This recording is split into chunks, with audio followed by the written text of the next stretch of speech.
From the National Newsroom of the Canadian Press, I'm Lisa Laporte. Prime Minister Mark Carney has arrived in Armenia for the first visit by a Canadian Prime Minister there since 2018. He'll take part in the European Political Community Summit, the first time a representative of a non-European country will attend such meetings. Statistics Canada says food insecurity in the country was down in 2024 after 3 years on the rise. But the poverty rate barely budged in 2024, staying well above 2020 levels at 11%.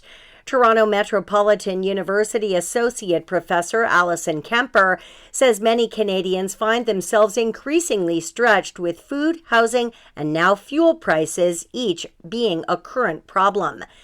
A group of people rallied outside a northern Nova Scotia RCMP detachment on Saturday, seeking answers about the disappearance of 2 area children a year ago. Roughly 50 people joined the Rally for Justice demonstration in Stellarton. It marks the 1-year anniversary of 6-year-old Lily Sullivan and her 4-year-old brother Jack's disappearance from their home in rural Lansdowne Station, about 140 kilometers north of Halifax.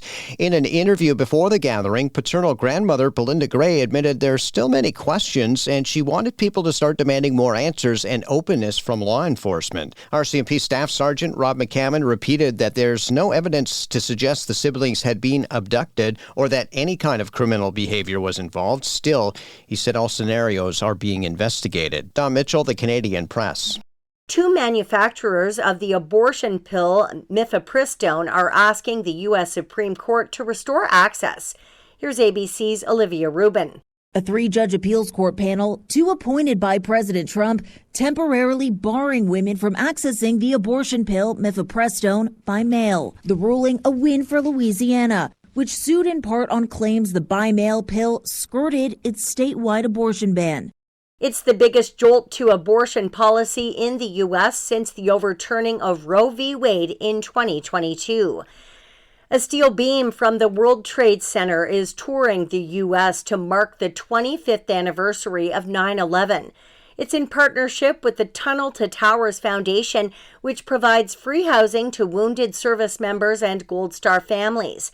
Founder and CEO Frank Stiller says the beam is from the South Tower. It's a very impressive piece of steel with the concrete in it. It weighs 16,900 pounds. Stiller's brother died in the South Tower on 9/11. And Colombian superstar Shakira held a free concert for an estimated 2 million people last night at Rio de Janeiro's Copacabana Beach. This is the Canadian Press. In sports, the Montreal Canadiens need a win tonight to stay alive in the NHL playoffs. It's Game 7 of the Habs' first-round playoff series against the Tampa Bay Lightning. The Ottawa Charge beat the Boston Fleet 3-1 in PWHL action last night. That best-of-5 semifinal series is now tied at 1-1. Game 3 goes Friday.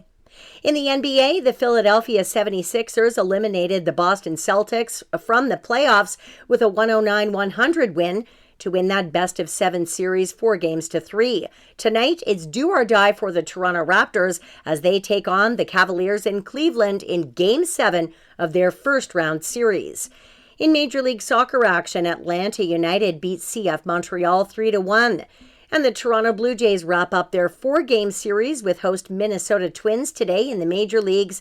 The Jays can get back to 500 with a win. From the Canadian Press, I'm Lisa Laporte. Thanks for listening. Don't forget to follow and subscribe. For more of today's top stories, visit thecanadianpressnews.ca.